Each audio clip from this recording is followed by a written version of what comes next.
안녕하세요. 북클럽입니다. 오늘은 북클럽 20번째 책 럭키 드로우라는 책을 준비했습니다.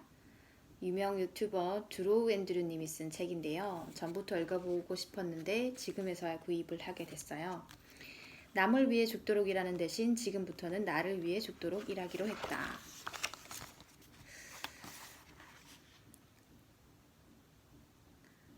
한번 읽어보도록 할게요.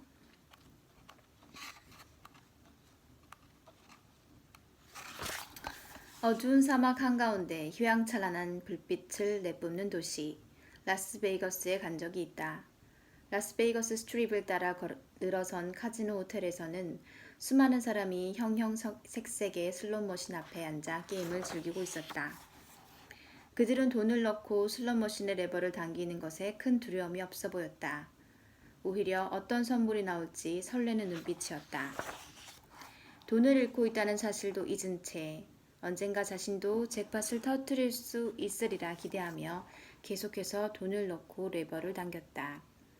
화려하게 돌아가는 슬롯머신 앞에서 탄식과 탄성을 내지르는 사람들을 보니 이런 생각이 떠올랐다.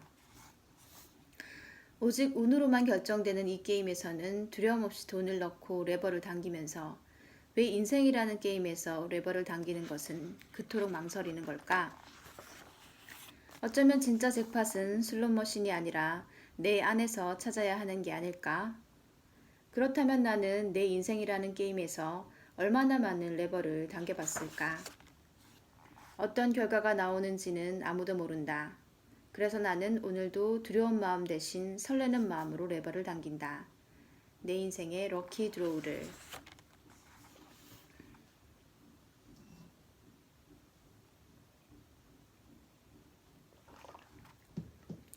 한국에서 취업할 자신이 없었던 나는 우연히 지원한 인턴십 프로그램 덕분에 25살에 미국에서 인턴 생활을 시작했다.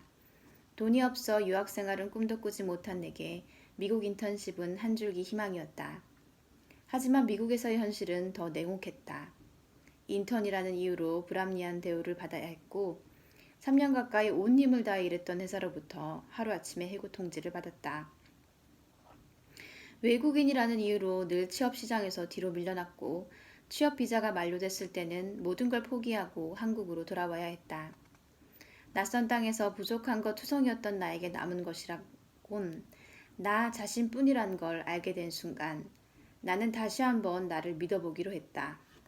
무슨 그 노래 가사 같네요. 이 선택이 내 인생을 송두리째 바꾸리란 사실을 그때는 알지 못했다.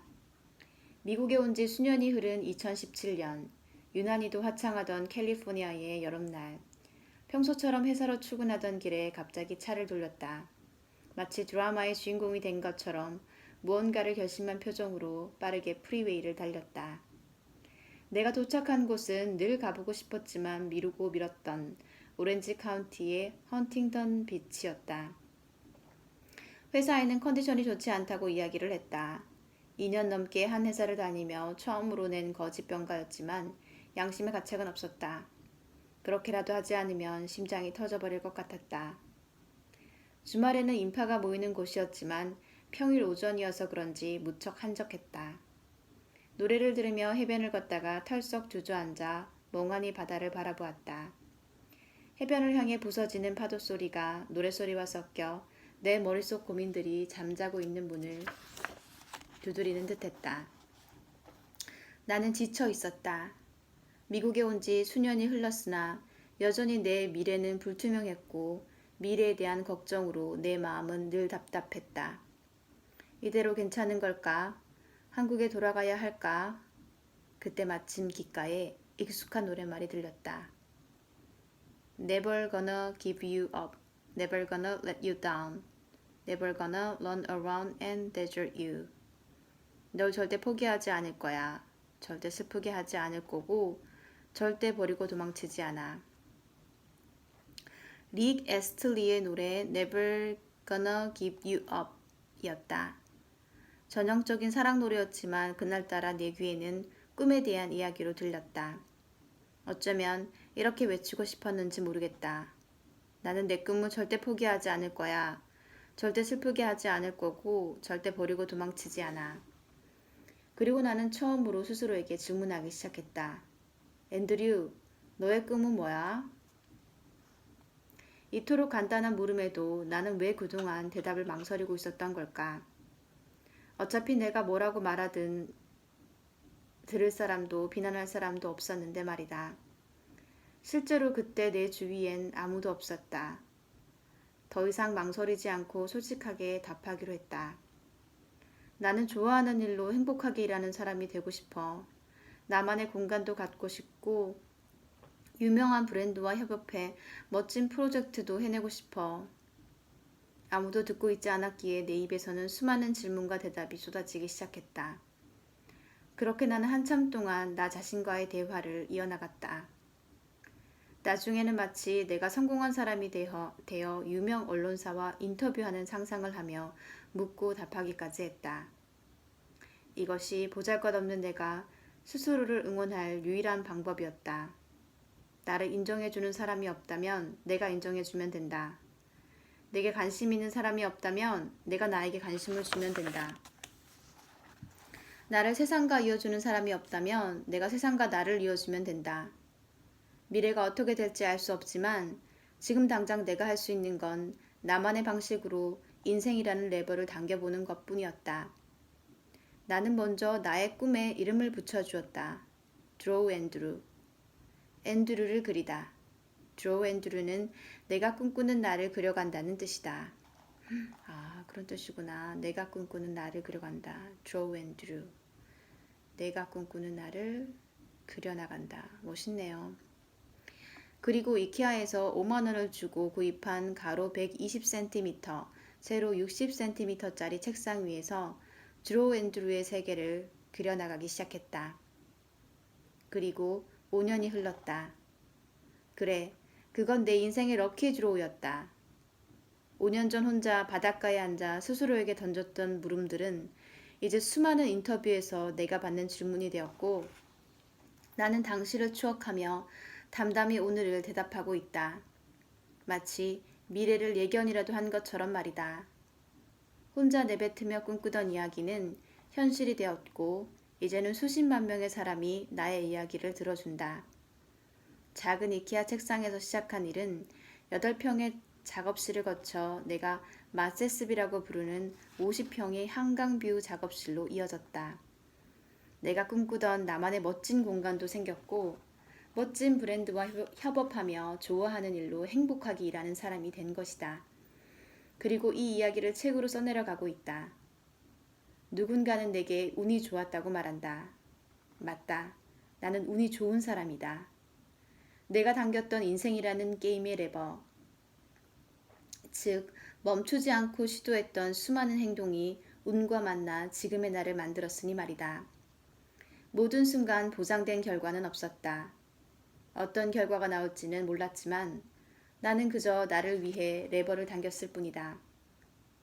한국에서의 취업이 두려워 미국 인턴십에 지원한 것, 안정적인 회사를 포기하고 이직을 선택한 것, 회사에서 느낀 열등감을 에너지로 변환해 인스타그램에 쏟아낸 것, 나의 이야기를 세상에 전하고 싶어 유튜브를 시작한 것, 취업 비자가 만료되자 미국에서 쌓은 모든 걸 포기하고 귀국을 결정한 것, 한국에 돌아와 거액의 연봉을 거절하고 취업이 아닌 사업을 시작한 것, 지나고 보니 나를 위해 끌어당긴 선택과 도전, 그 모든 순간이 내게는 럭키 드로우였다.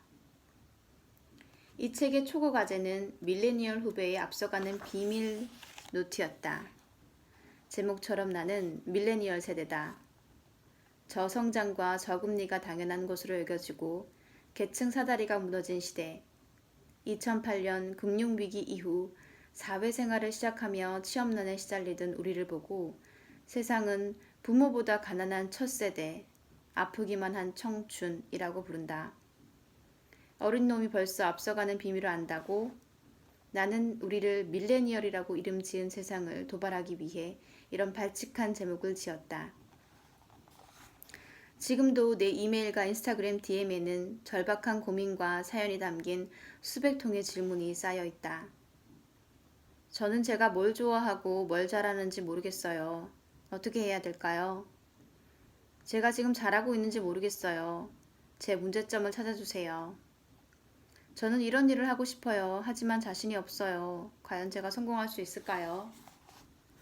나는 이 질문들에 아무런 답변도 하지 않는다. 이유는 간단하다. 그 일이 성공할지는 직접 해보기 전까지 절대 알 수 없기 때문이다. 그리고 그 일을 내가 대신해 줄 수도 없기에 함부로 대답할 수 없다. 내가 과연 성공할 수 있을까? 누구나 한 번쯤 스스로에게 던져봤을 이 질문에 나는 이렇게 되묻고 싶다. 당신은 인생이라는 게임에서 얼마나 많은 레버를 당겨보았나요? 나는 성공한 사람이 아니라 여전히 성장하는 사람이기에 때때로 앞날에 대한 고민으로 불안해지기도 하고 수많은 걱정에 잠을 설치기도 한다. 하지만 나는 믿는다. 성공도 성장도 인생에서 얼마나 많은 럭키 드로우를 만들어 왔는지에 달렸다는 것을. 당길 것인가 말 것인가. 선택은 결국 당신의 몫이다. 2022년 1월 인생이라는 게임의 레버를 당기는 모든 사람에게 나의 이야기가 용기가 되길 바라며. 드로우 앤드류. 쓴지 1년 4개월 정도 지난 책이네요. 드로우 1. 결과는 모르지만 두렵기보다는 설레는 순간. 25살. 내가 당긴 첫 번째 레버. 이렇게 길고 고된 여정이 될 줄은 몰랐지. 시급 $10를 받고 일을 시작하다. 기대가 낮다는 건 뭐든 해볼 수 있다는 것. 디자이너라고 디자인만 하라는 법은 없지. 내가 디자인한 제품이 뉴욕 한복판에 진열되다니. 나만 빼고 라스베이거스에 놀러간 팀원들.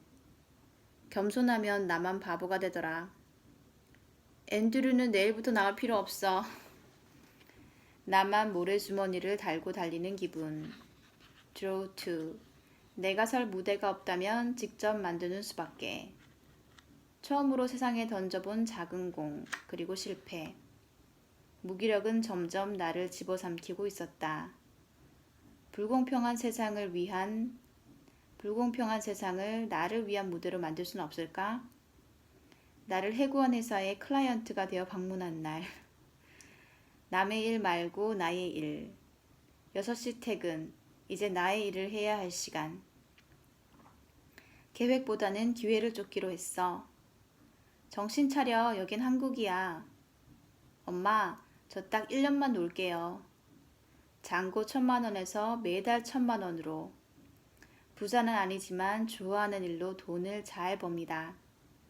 드로우 3. 나는 내일도 내 일을 한다. 다른 사람의 일이 아닌 나의 일을 시작하자 벌어진 일. 자기 인생에서 주인공으로 산다는 것. 워라밸을 지키면서 성공을 바라는 건 욕심일지도 모른다. 누구나 좋아하는 일을 하며 살 수는 없어요. 저는 명함없이 일합니다. 내가 월세 200만원짜리 한강뷰 오피스텔을 선택한 이유. 월세 200만원이구나. 월세구나. 내 인생의 배터리는 지금 얼마나 남아있을까? 죽은 물고기만이 흐름을 따라간다. 그럼 흐름을 따라가지 말아야 된다는 뜻인가? 드로우 4. 부자는 아니지만 돈은 잘 법니다. 좋아하는 일로 돈을 벌어도 불행했던 이유. 회사가 아닌 세상에 이력서를 뿌리자 생긴 일. 자기 분야에서 독보적인 사람들의 특징. 메시지를 전할 자격. 세상과는 어떻게 소통해야 할까? 끊임없이 공부하고 끊임없이 제공하자. 컨텐츠를 만들기 전에 답해야 할 질문. 구독자의 진심 어린 충고. 다양한 콘텐츠의 플랫폼으로 세계관을 확장하자. 1,000명의 친구를 만들면 벌어지는 일. 주인공에게는 언제나 시련이 있기 마련이다. 드로우 5. 밀레니얼 후배에 앞서가는 비밀 노트. 시작하지 못하는 진짜 이유. 산 중턱에서 만난 노부부. 우리는 스스로 믿는 만큼만 성장한다. 자기 확신은 어디에서 올까? 열등감과 질투심을 똑똑하게 이용하는 법. 자신감의 크기는 평소에 결정된다. 그건 열정이 아니라 잠깐 반짝이는 아이디어야. 원하는 삶의 모습에 가까워지려면 어떤 일이든 되게 하는 사람이 있다. 기술보다는 감각을 키우자. 우리는 이미 모든 해답을 가지고 있다. 먼저 그만두지만 않으면 게임은 끝나지 않는다. 명언이네요. 먼저 그만두지만 않으면 게임은 끝나지 않는다. 결과는 모르지만 두렵기보다는 설레는 순간. 아주 재미있는 책이 될 것 같아요. 여러분들에게도 강력 추천하고 싶습니다. 드로우 앤 드루의 럭키 드로우입니다.